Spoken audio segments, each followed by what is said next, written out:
Hey guys, what's up? It's Pseudo Pluto here, and we're doing part two of the internship and investing video. And so the first part was kind of like the more like wishy-washy, live in the moment type of stuff. So, oh, spend money on good food. Now you have like money. Um, this second video will be a bit more technical and a bit more on the more traditional, you know, way of thinking about investing, and that's basically money. Uh, so the basis for these notes and this video will basically be the Reddit personal finance guide. Uh, this is not the only source that I use to come up with my strategy. Strategy is a weird way of saying it, but basically, this is not the only source I used for developing my reasoning about how to handle my money. But it's definitely like the easiest way that I've seen to get into it. And a lot of the stuff I learned, like talking to like family, friends, and coworkers and other students, is it lines up a lot with what they set out here, and they have a lot of resources. If you don't like the way that I present it, of how to deal with this stuff, um, so definitely check that out. Um, if if you don't like the way that I present things, but let's get into it. So before we start, I want to do some principles. Um, as I said earlier, right? Talk to your coworkers.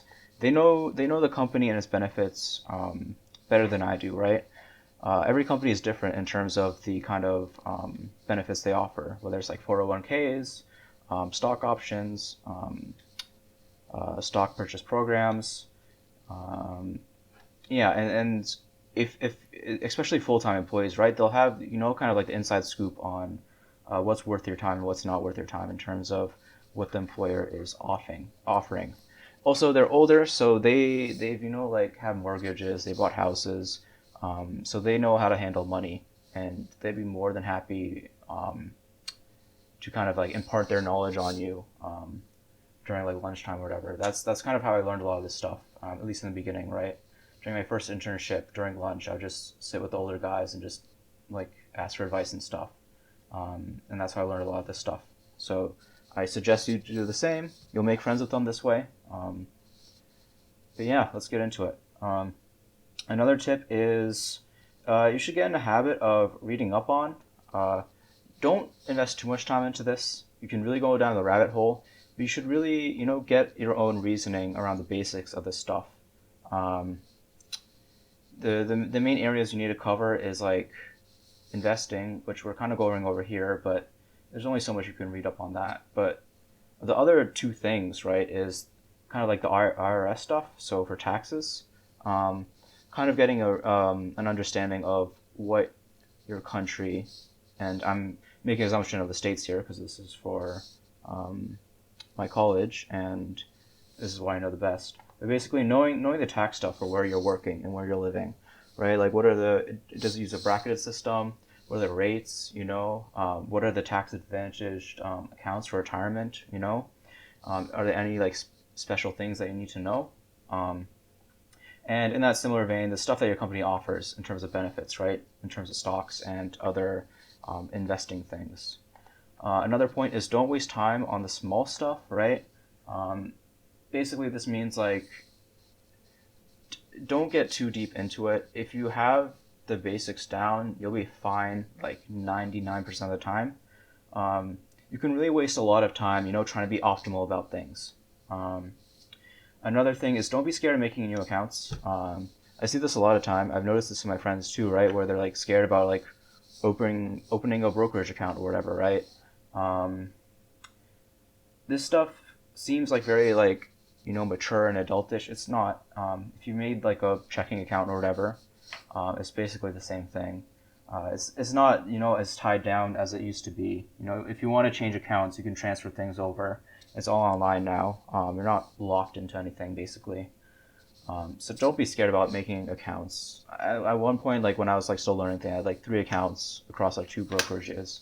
Um, and I've done like one big transfer of my accounts. So it's really not an issue, Just don't be scared of making accounts, right? If you can make like a new account for TikTok, right? You can make a new account for your brokerage. So definitely don't be scared of that. Also, don't be scared about making, suboptimal choices, right? I know there's so much material out there. There's people that pop up on like TikTok or whatever, or like YouTube, giving you like investing advice, and it feels like there's like infinite knowledge out there of like what's perfect to do, right? I'm just telling you, if you know the basics and you do it, you'll be fine. Okay? There's no perfect answer for this. Okay? Um, you'll be fine as long as you follow the basics. Okay? It doesn't have to be perfect. It just needs to be good enough. Okay. And the last one is do read the fine print, and do your own like reading and understanding. Hopefully you can trust me because this is kind of like my final semester. I'm a fifth year student. I did 3 internships. If you're from Northeastern, you probably see me around on the subreddit, right? But you should still develop your own knowledge, your own understanding of things. I've listed some websites that I used when I was still learning about this stuff. And the fine print point is especially when it comes to things that seem too good to be true, because usually when that happens, there's some hidden fee somewhere, right? Like let's say there's some brokerage that says, okay, there's zero trading fees, right? I think people learned about this with the whole GameStop thing, but the hidden cost or whatever is that, you don't get like good customer support, or they sell your data to the high frequency traders. So really, it's getting that intuition of is it too good to be true, and then digging into the details. Especially with stocks and stuff, there's a lot of hidden fees that are there. So getting a good understanding of okay, like there's this brokerage that automatically invests things for me. That's called a robo advisor. We'll get into it later. Um, I need this amount of money to start, but like they say they'll handle everything for me. But there's like a hidden fee of like for every uh, for like the amount of assets you put in there, right? They'll charge like a 1% advisory fee or whatever, right? And that can really eat up into your gains. Or like for ETFs, right? There's like a fee that ETFs charge as a percentage for basically managing the account. So I'm getting a little bit too into it. It's just the idea is do read the fine prints, especially when it comes to fees and things that seem too good to be true. Okay, so let's get into it. The two main principles that you need to know are compounding and taxes. Compounding is basically the idea of if there's like a fixed rate of growth across a time period, the next time period, that growth will apply to whatever you started out with, as well as whatever growth that you had in the previous one, right? You can probably plug it into a calculator online, right? If you start off with $100 and you have, an annual growth rate of like 5%, right? You'll see that it kind of, there comes to a point where the amount of growths that you had versus the original like $100 you started out with is the ratio gets like even more and more skewed over towards the growth rather than the $100 you start out with. And this works in both ways in terms of debt and in terms of gains. So we'll get into that. And the other principle is taxes. That's probably like a huge expense that you have that you don't really like reason about. And so we'll be getting into that a little bit more later. Getting back into compounding, right? It's neutral. It can be good or bad. Some bad examples are inflation. That's really relevant now with the COVID recovery and everything, right? Basically, the idea is that every year your money is valued less, so you need more money to buy the same amount of stuff, right?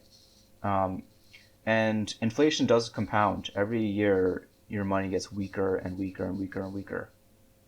And so that's why people invest to kind of protect the money that they've earned in the present. Ideally, you want to beat inflation. The other thing that compounds and is pretty bad is, your debt interest. So credit card loans, other stuff like that, right? Basically, if you owe someone money and they're charging interest on it, you want to pay that off as soon as possible. Because if you do the math, right, let's say someone's offering you like a car loan, right? You'll end up paying a lot more being in debt and paying it off in installments versus just buying it all in lump sum, right? And that's because of the way that interest works over time. And so you really don't want to be in debt. You don't want to have, the interest kind of growing and growing and compounding on you when you're trying to pay off something. So that's another thing to look out for. But compounding can also work in your favor. Investment interest compounds. So savings accounts, that compounds as well. And if you reinvest the dividends that you do for stocks and stuff, right, that can also compound as well, because you'll get more dividends next time, you put that back in, you'll get more dividends next time, etc., etc. And this is kind of a wishy-washy one, just tying it back to the previous video of, health, knowledge, friends, all those things, they compound. Once you get the ball rolling for those, the ball rolls even faster. So just something to keep in mind. Okay, this is an important point, a good way to reason about things. Your job is to make sure that the good compounding factors are growing faster than the bad. That means that you're making money, not losing money. And this is a big point, right? Why do you want to invest? Inflation is eating away at your money, so you want to invest to protect against inflation. Otherwise, you're losing money. You're throwing money away without getting anything back for it. And another thing is reducing the amount of taxes owed by using all these stuff. And we'll get into it. Okay, so living expenses. This is an interesting graph. I linked it, but it basically shows that, this is how the breakdown is for the average American in terms of stuff. What do you spend your money on? So I know the meme of like, oh, just don't buy avocado toast. But as you can see, right, there's three areas that people spend a lot of money on, and then the rest are kind of just like drops in the bucket, right? And so like the whole like avocado toast meme is kind of silly, right? Because, cutting your drinking by 100% is still a lot less than cutting your housing by like, an eighth or whatever. So you want to put more attention to cutting your expenses where they're greater, right? And so, for example, for housing, right? Have roommates, live at home, don't own a car, especially if you're in Boston or someplace with like good public transport. Another one, right? We saw that meals were like there. So cooking your own meals, drink at home, like pregame a lot. I'm sure you already know this if you're a broke college kid. Another interesting thing is I like using this. So there's Mint, there's other tools. I use Marcus, but it basically shows you your monthly breakdown of where you're spending money.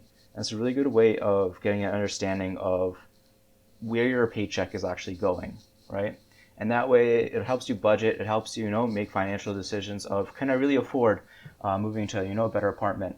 Or can I really afford, buying this car or whatever?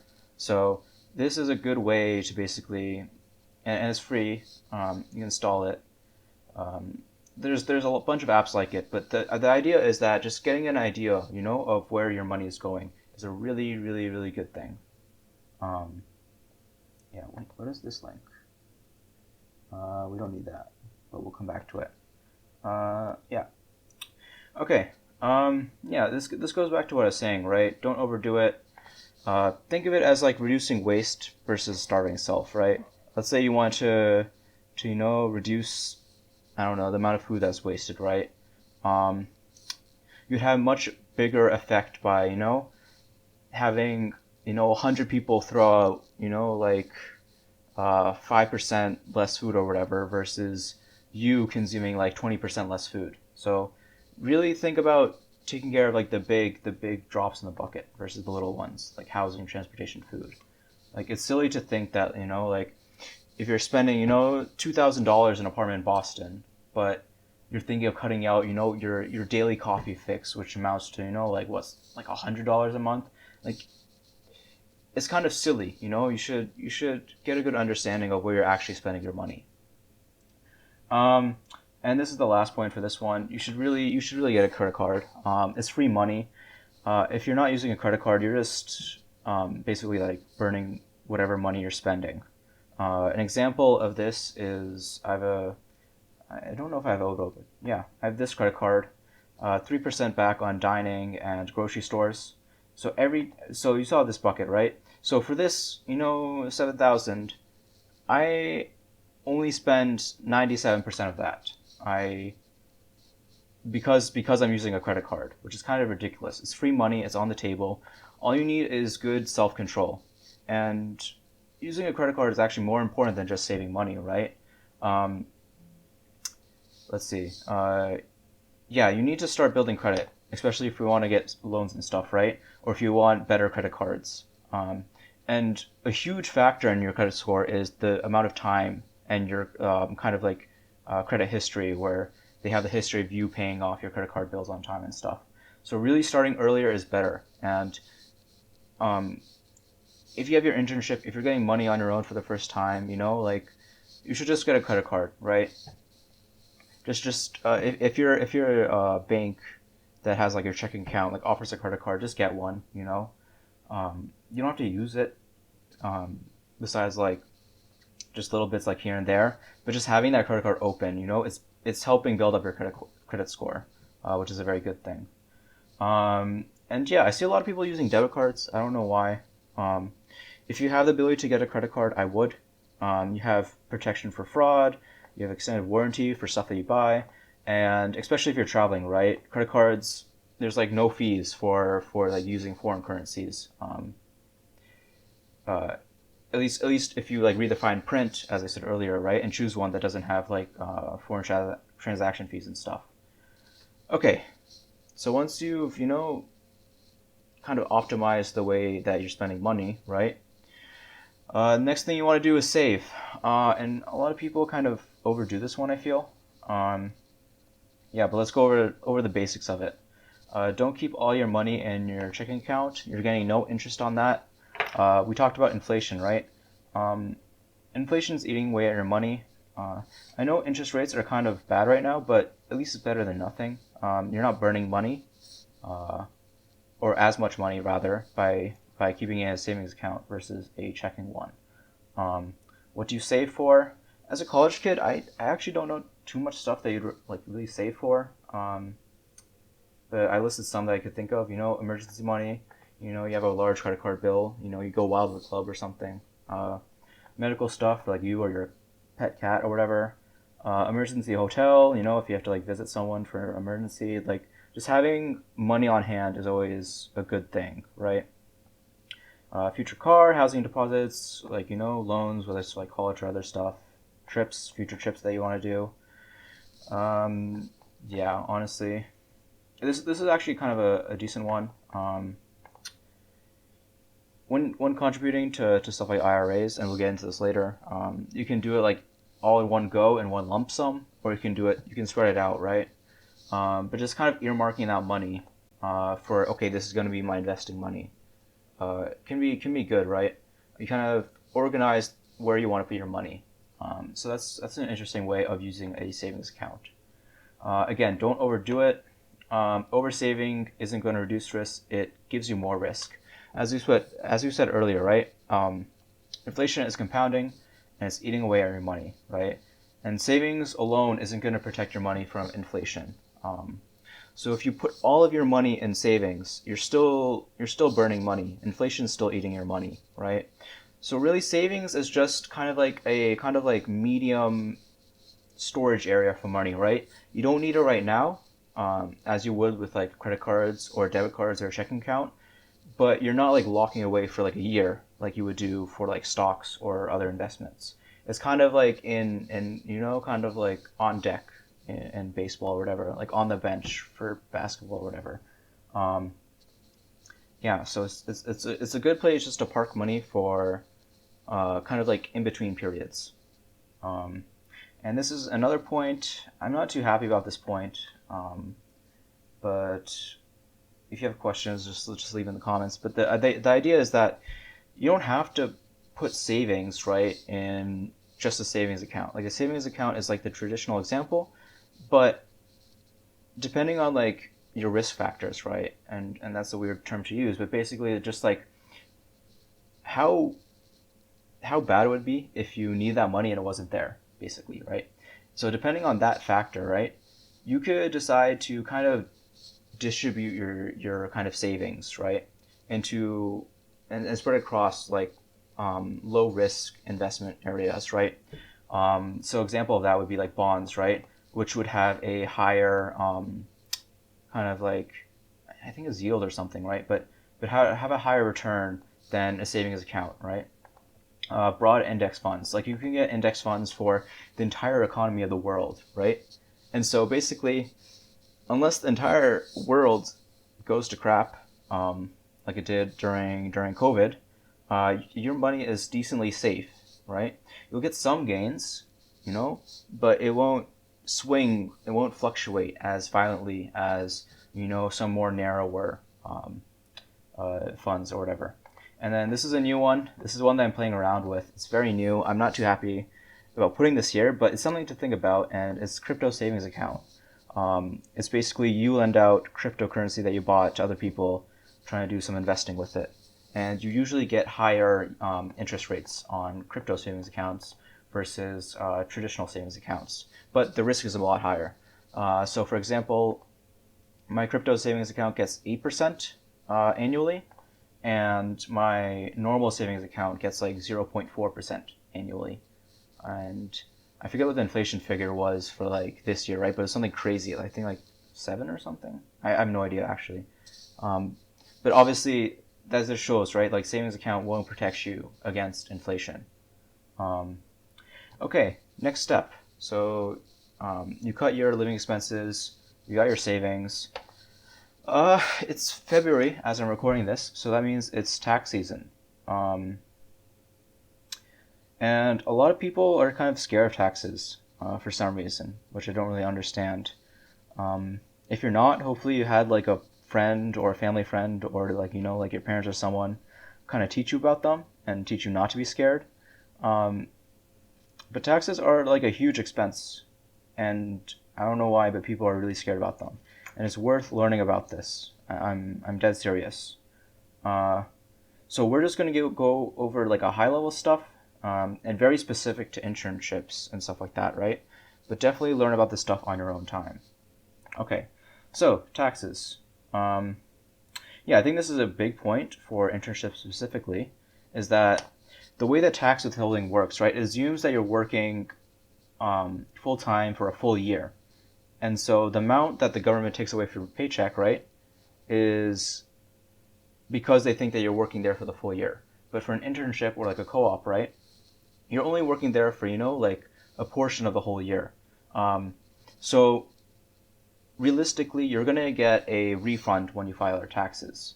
You're going to get money back from the government that they took away from your paycheck. And so you should file your taxes, definitely. Otherwise, like you lose that money. And you should file it as soon as possible because you don't want to like wait months to get your money back. For us, for college students doing internships, it shouldn't cost any money to file taxes.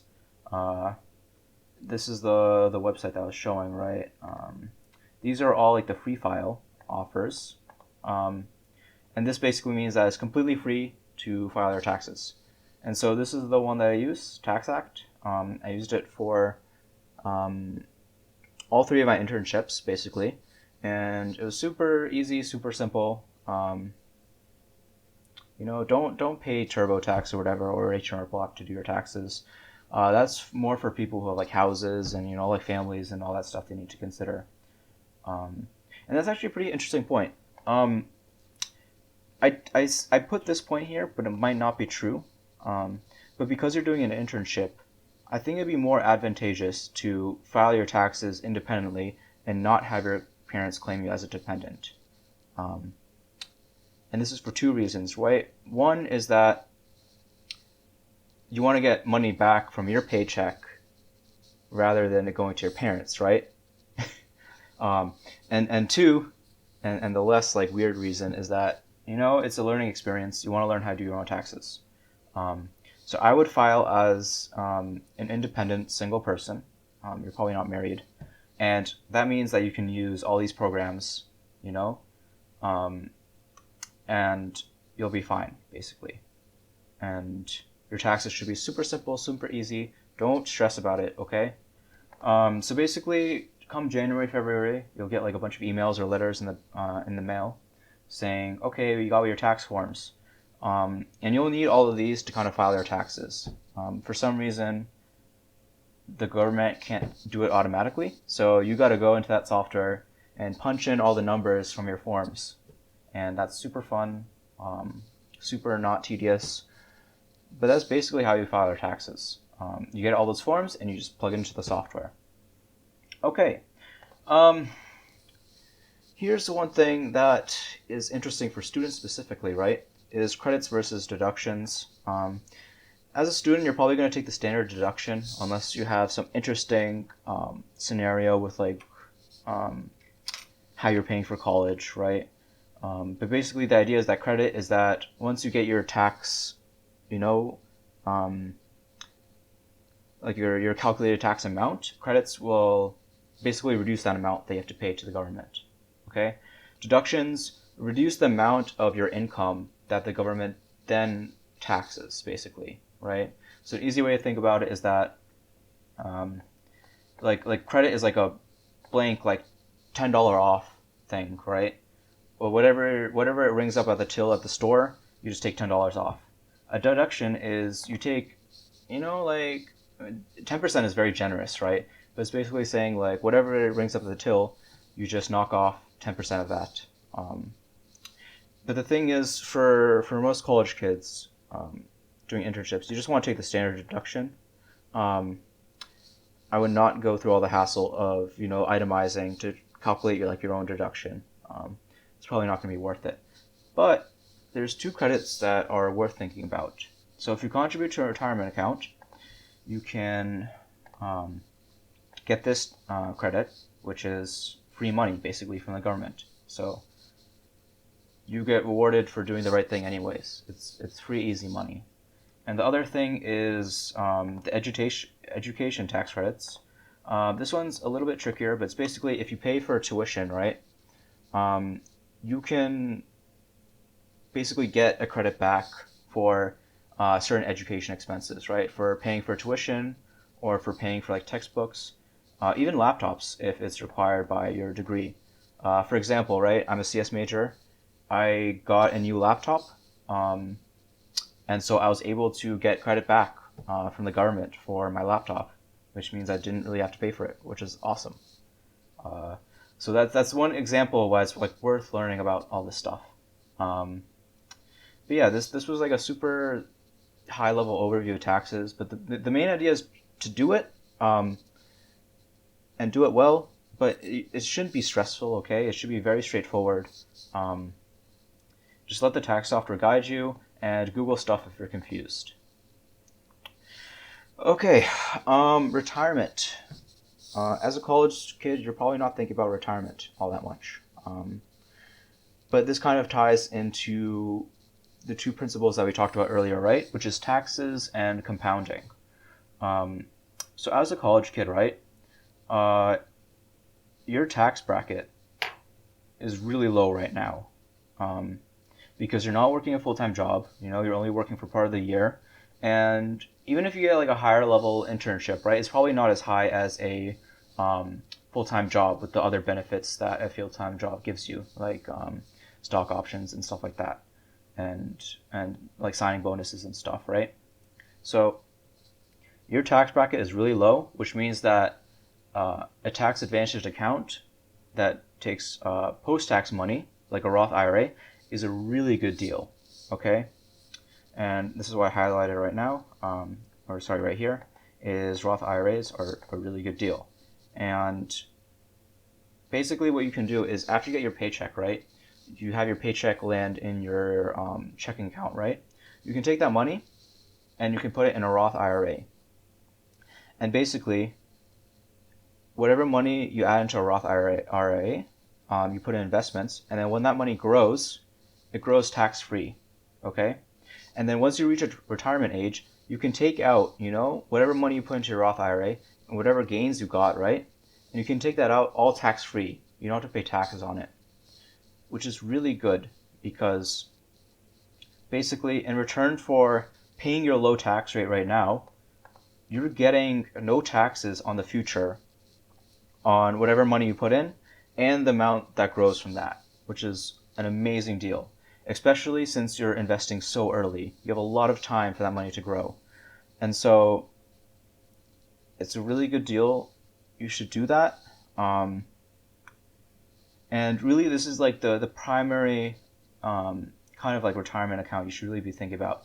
And if you're wanting to do like the bare minimum investing, you should at least do this, because you're just leaving money on the table. You're leaving, like, realistically, a career would be at least like 30 years. You're leaving like 30 years of like free growth on the table if you don't use this, which is kind of nuts if you think about it. So if you take one thing away from this video, is to set up a Roth IRA and put some of your internship money into there. Realistically, to get the best deal, you would max it out. You'd use that full $6,000.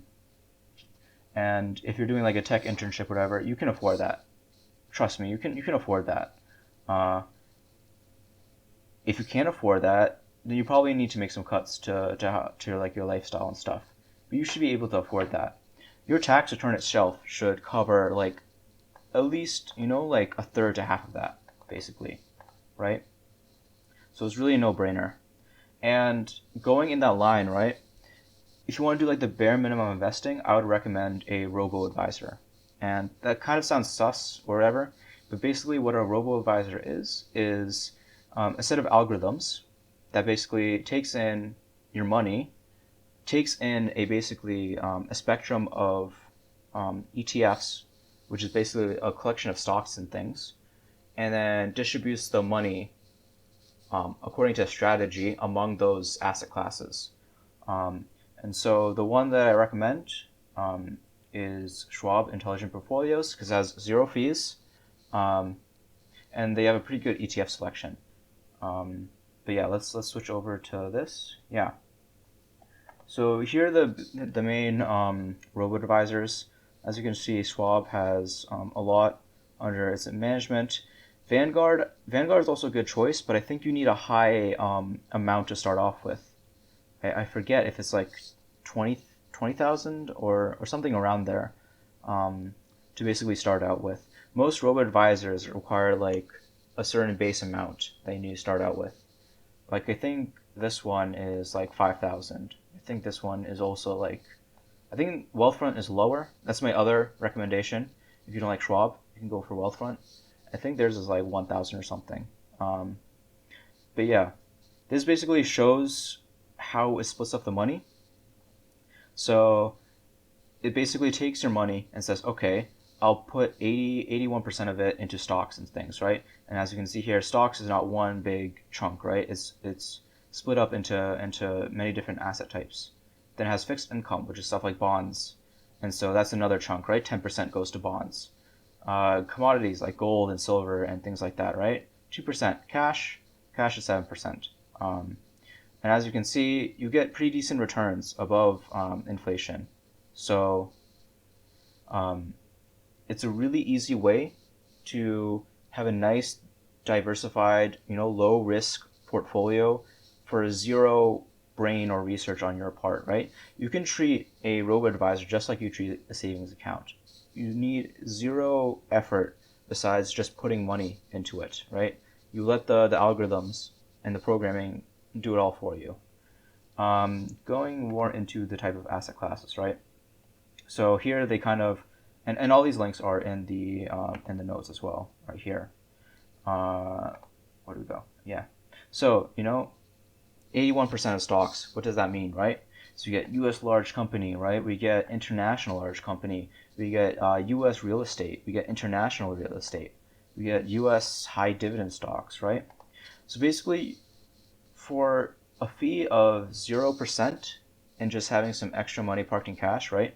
Something like Schwab Intelligent Portfolios, like a robo-advisor, splits up your money automatically across all these different asset types, right? And basically what that means is that while your returns might not be as sexy as dumping everything into the S&P 500, this is a retirement account, right? You're thinking long term.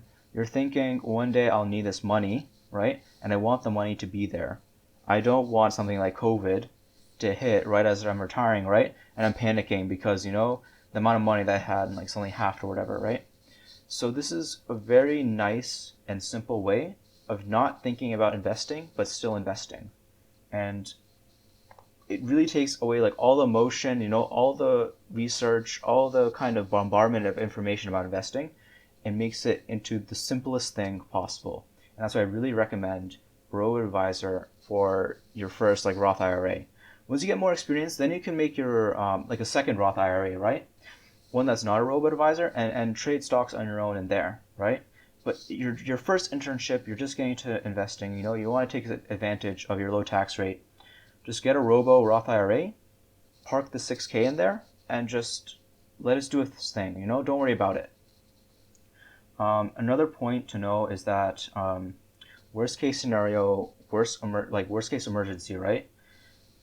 Once you put money into a Roth IRA, you won't have a huge penalty for taking it out again if you need it in case of emergency, right?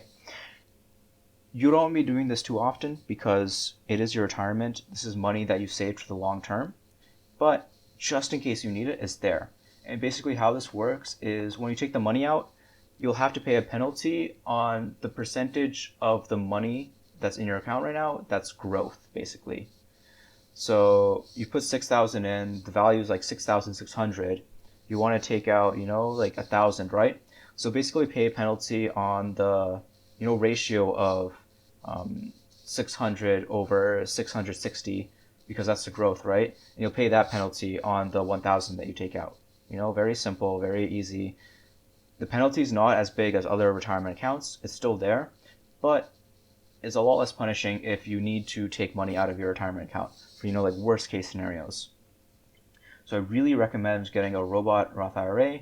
Again, don't be scared of making accounts, right? I can say I've used both before, right? Wealthfront and Schwab Intelligent Portfolios.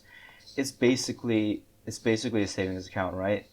You don't have to look at it. You don't have to learn anything. You just let us do its own thing. It's based off of solid theory of diversified portfolios, and especially considering how many other portfolios are built in the same exact ways that yours is, right? You kind of have, like powers and numbers that, you're not doing anything like too special or too unique where, people aren't investing in the same things that you are. So, realistically, for most people, you can stop here. You've gone over savings, you've gone over like cutting living expenses, sorry, and you've gone over taxes, retirement accounts. Most people can stop here, and realistically, the next three parts, sorry, are for kind of special cases, right? Where you have like a lot of money on hand, or you work at a kind of I don't know, like balling place that has like a lot of benefits, right? So let's go over that last one that I mentioned, which is employer provided stocks. So basically, this is stuff like 401ks, stock options, ESPPs. So you probably won't be getting these as an intern unless you're like working at like a really like high end place or whatever. I think in my 3 internships, there's only one time I could take advantage of something like this, and this was for an ESPP program. But basically, going over 401ks, right? So when I went over like a Schwab, right? So basically, it has this portfolio, right, which is a collection of funds. A 401k is exactly like that, but it's chosen by like a management company, and it's set up for retirement. So basically, the bad part about it is that you can't really choose or specify where you want to invest your money outside of choosing which fund you want to invest in or what portfolio you want to invest in. But the good part is that most companies set up a percentage match. And here's where I put it, right? If you put in like 5% of your paycheck, right? And your company does like a 1-to-1 match up to 4%, right? For every percent up to 4%, they'll contribute like the same amount of money, right? So you put in 5% of your paycheck, the company matches up to 4%. The amount of money that gets put in your 401k is now 9%. The company is giving you more money to save for retirement, basically, right? the 401ks have similar rules to the IRAs in terms of, how you put money in, the limits on income that you must have, when you can take money out, when you retire, right? So the differentiating factor is that you can't really control the funds, but you get employees giving you free money just for saving for retirement, which is really nice. So in general, how you really reason about this is that you put enough in your 401k to get the match. Then you put money in your IRA to hit the limit. And then if you still want to save more retirement, then you put it into your 401k until you're happy or you reach the 401k's limit. That's a pretty good way to reason about these things. And when you leave the company, you have like multiple options for your 401k. You could leave it alone; it'll still be there. You can roll it into an IRA, meaning that all the holdings basically just get tossed over to your IRA account, or you can roll it into a 401k at your new job. Realistically, they're all the same thing. It just goes back to not being scared of having, multiple accounts for investing and stuff like that. Okay. Stock options, ESPP. If you're getting these options, you're probably smart enough to do your own research and assess your own risk for this stuff. All I'm going to say about it is free money on the table. Take it if you can stomach the risk and you're comfortable with it. But it's free money, assuming things are all good. Okay. Still have money left over. You're balling. And man, this video is really long, so I'm sorry about that. But we're almost done. So you saved for retirement, right? You're living a good life, your living expenses are, optimized for, getting the best bang for your buck. You have enough saved, for emergencies. You're saving for retirement, right? You're doing, all the things right in like a tax sense of making sure you're taking the advantage of not paying, taxes that you don't have to, basically. Now you have leftover money. This goes back to inflation and not leaving money in your checking or savings account. So what we want to do with our leftover money is that we don't want inflation to eat into it. And so the easiest way to do this is basically replicate whatever kind of fund composition is there in your 401k or Roth IRA or whatever account, right? And kind of have a diversified portfolio. And this won't be as tax efficient as, your Roth or your 401k, because you'll still be taxed on dividends, right? If you sell a stock, right, and you make a gain, right, you'll still be taxed on those capital gains, right? But it's better than having your money being eaten away by inflation, even when tax is considered, right? And so how you do this, you can do a robo account for an individual account as well. I would take this as a chance to learn about stocks on your own and kind of play around things. You already have one robot. An easy way to learn about stocks and to make a diversified portfolio is to kind of copy, your robot portfolio and kind of make tweaks to see if you can be the robot, basically. And that's a good way to kind of make a game out of it and learn some information and strategies for dealing with the stuff. But basically, your goal is to beat inflation. Your goal is not to gamble and make massive amounts of money.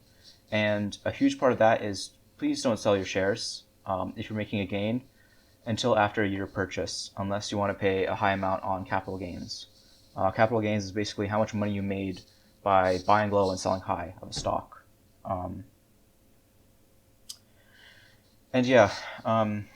If you need money, you can sell your stocks at a loss at any time. That frees up your money, and you won't be taxed for that. It's basically up to you if losing the money by selling when it's down is worth the utility of having that money freed up, basically.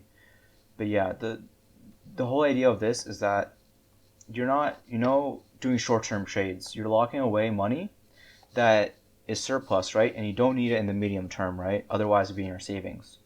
But this is money that, is just extra. And it's you need to park it somewhere so it's not being eaten by inflation. So you've already maxed out all your tax advantage accounts. You'll take the tax hit in order to dodge inflation, which is good. Okay, this is if you have money left over. Now you kind of need to balance that with the last step, which is fun. This is like if you really have money left over, and this is all about having fun and maybe making big money or whatever, right?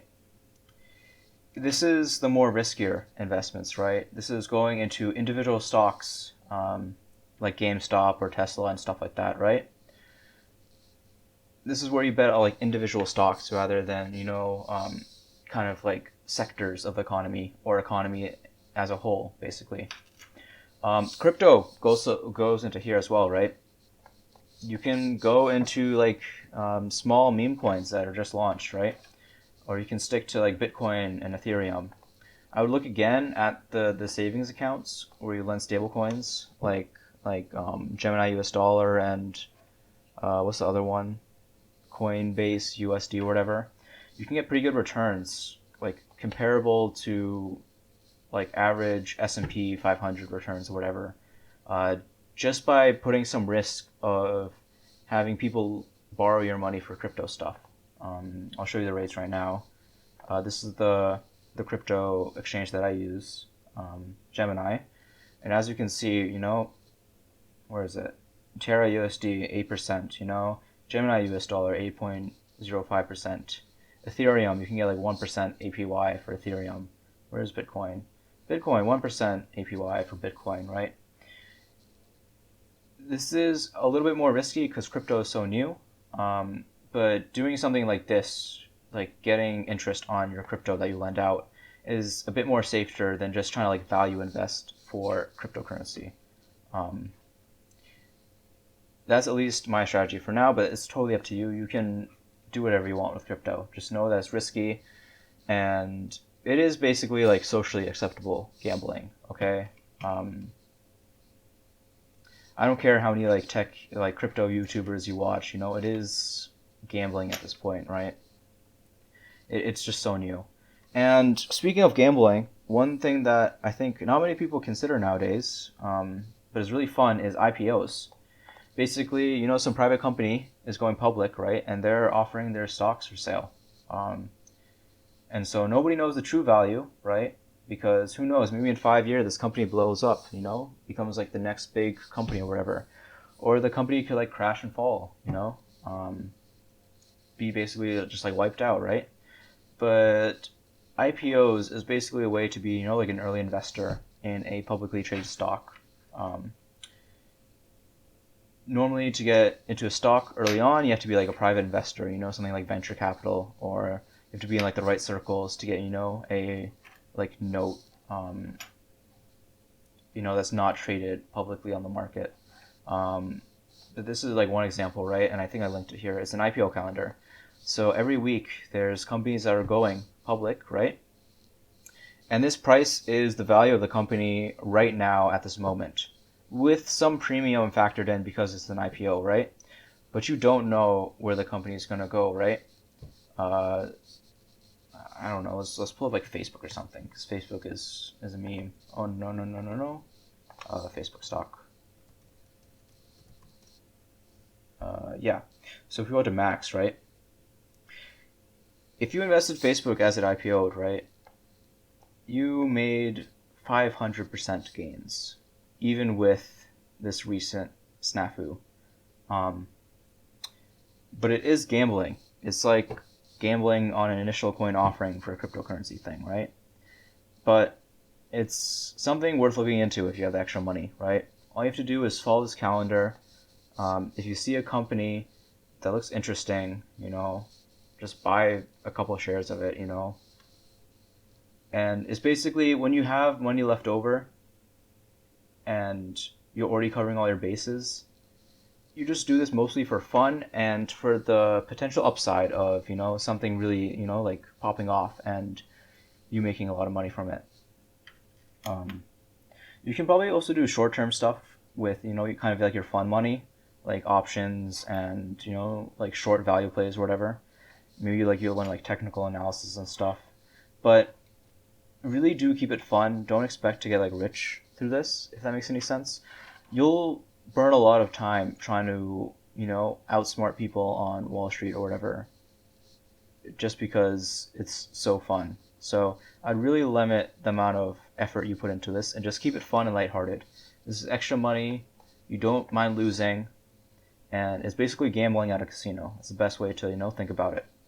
This is the last step when you've got all this stuff sorted out. Your living expenses, your savings, your taxes, your retirement, your inflation protection. This is the last thing to think about.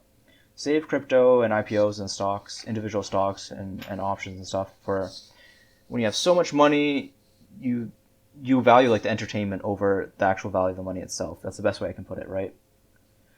But yeah, hopefully this long video is worth it.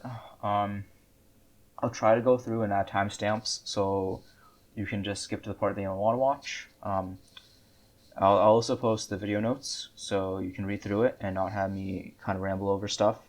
But yeah, I hope you enjoyed this. If you came from like the Northeastern subreddit or like one of the CS major subreddits or whatever. And yeah, congratulations on your internship. Congratulations on your first tax season if you had like an internship like last year or whatever. And yeah, hopefully you found all this information useful. You probably would have learned it anyways through like lunchtime with your coworkers. But here's another guide. But yeah, I'll see you guys later. Pseudo Pluto out. See you guys.